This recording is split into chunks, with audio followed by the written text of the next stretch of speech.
Hey guys, welcome to BP the Bible Perspective. I just had a little thought that I was thinking about. Here's the question: can the Bible and science peacefully coexist? I want to talk about that, but before we do, please like and share this video and subscribe to BP the Bible Perspective. And as always, if you have a thought or comment, please add it in the comment section. All comments are welcome.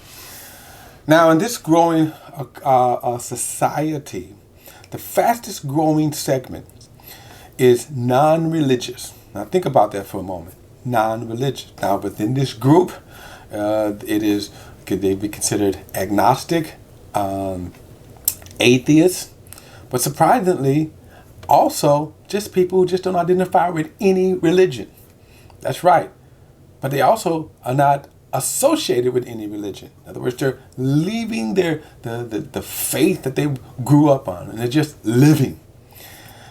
You also have, of course, a growing atheistic movement. Atheism is growing at an alarming rate, and they are challenging the thought process, the validity of the religious status quo. They are challenging if the Bible is real. Well, they're not challenging, they're coming right out and stating we don't believe the Bible, we don't believe in God. And of course, in favor of science.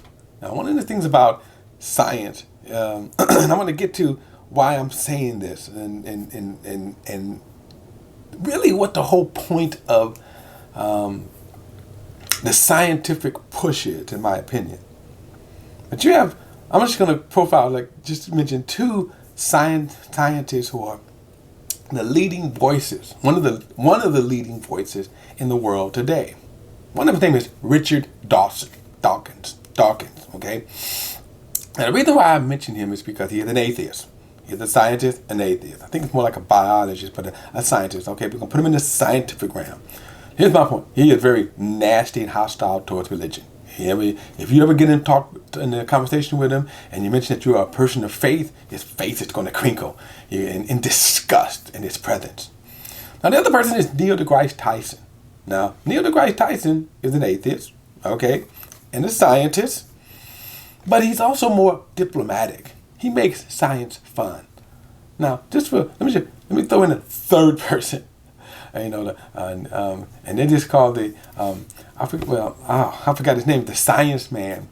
I had it in my head and it just kind of went out right there. But he's boring.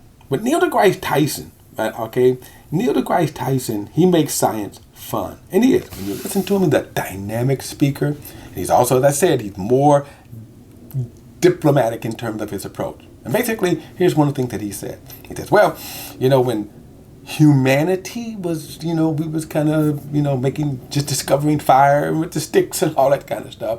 Okay, yeah, we needed pagan deities and we needed objects to worship. And now that we have science, we don't need religion anymore. That's basically kind of, at least my take from what I get from what he's saying, okay?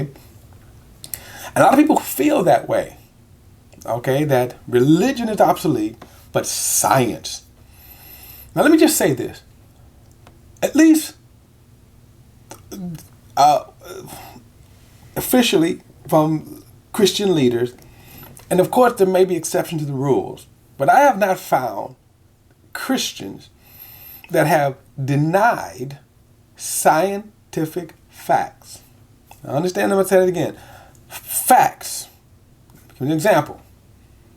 Gravity is gravity. I haven't heard Christians say there's no such thing as gravity. Now, they do debate, for example, climate control.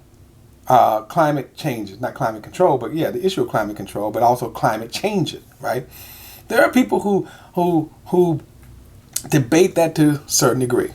Now, I also understand that there are people that may debate that issue, not because it's an issue, but because they're pushing an agenda.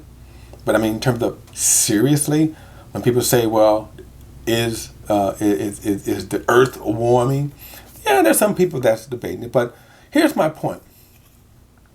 When we talk about facts, again, scientific facts, I haven't found where Christians say, hey, there are no such thing as scientific fact. We say, hey, that there's air. I don't believe there's no air. I don't believe in war. I don't believe in the physics that we have discovered, right? For example, I don't believe, I haven't heard anyone that would say that the physics that it will take to escape our atmosphere and go to the moon, that never exists. Now, there are people, whether they're religious or non-religious, who believe that the moon landing was fake. That's a whole nother subject, right? But my point is scientific facts. Now that gets me to the point of evolution then. You see, the idea is that why are scientists pushing evolution? Because now is evolution a fact? I understand this. When I listen to a scientist or Neil deGrasse Tyson, and I love listening to his lectures, I do. Here's what I also see in some of his lectures. He separates fact from theories. However, you don't hear the separation. For example, whenever you hear people talk and they go, we think, it seems like, it appears, maybe. Those kind of statements, okay, think about it, those kinds of statements. So that's the theory part of science. Now, when they're talking about gravity, I'm just using gravity as an example, right? This is a fact. We know that gravity is a fact. Measurable. They can tell you about it. They can tell you where it comes from. Why do we have it? It's proven fact. So when we talk about can the Bible now exist, both of us, when it comes to the realm of theory, now by the way, the Bible is true when it comes to the nature of man. Man is sinful, right? Man sins. Man can't help but to sin. But here's the thing. I will tell you that I acknowledge that my belief that God inspired this book, the Bible, to be written, 66 books, gave man a revelation in terms of what we believe today. I will concede it is a book of faith, not fact in that respect. Now, there's some facts in there. For example, you can go back and say that Israel existed, this site existed, different archaeological finds that support the biblical narrative, meaning that it exists. For the city of Babylon, for example, some of the ruins of Nineveh, okay? Now, those are facts, but I mean in terms of when we say that God inspired the writers of the Bible to write this book, that this book came from the inspiration of God, I believe that by faith. Now, by the way, so does science, in that they believe that the theories of evolution, when you go into the origins of the universe, right? The origins of man, how man formed, they're theories. There's no facts. They haven't established one fact. There's some wonderful things about, now I want you to understand something right here. There's some wonderful things here about, like, for example, this body. That if you logically, and again, I don't want to get too far off into there, into this thought of it, because again, they just don't want to believe it. I'm going to come back to this point. I'm going to show you why I said that. But just think about how this body formed, right? And how we get to this place where you have male and female. Why would you have male and female if you just start from goo? Okay, here's my point, y'all. To be able to say God didn't make us when God claimed to have made us is the difference of true faith. Not science and not fact.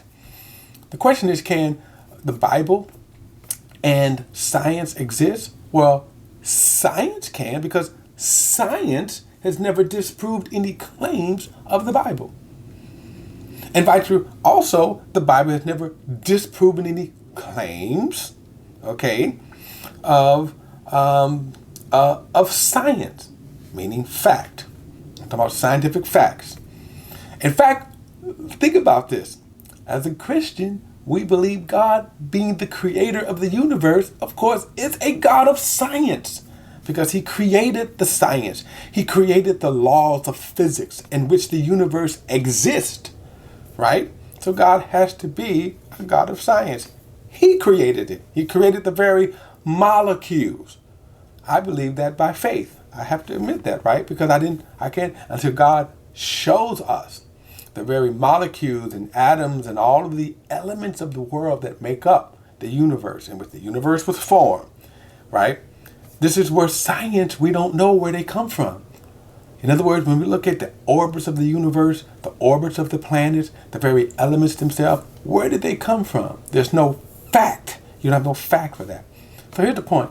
Can the Bible and science peacefully coexist? Sure they can, but not in the hearts of men. Why do scientists reject this book? And I'm going to say this, because of their sinful nature. That's it. And no matter what, remember here, excuse me, remember this. God did send his son, and his son came and worked miracles, and the world still didn't believe him. That generation that saw Jesus rejected him. So the question is really both, it's possible that science and the Bible could exist, but because of sinful nature, it won't. So, that's my perspective. I just wanted to kind of share that thought there. I was just thinking about this, and I just kind of want to share that thought because we are heading, I think, progressively towards a hostile Christianity attitude. In other words, not even so much as religion. If you think about what even Richard Dawkins, his disdain mostly is against Christianity.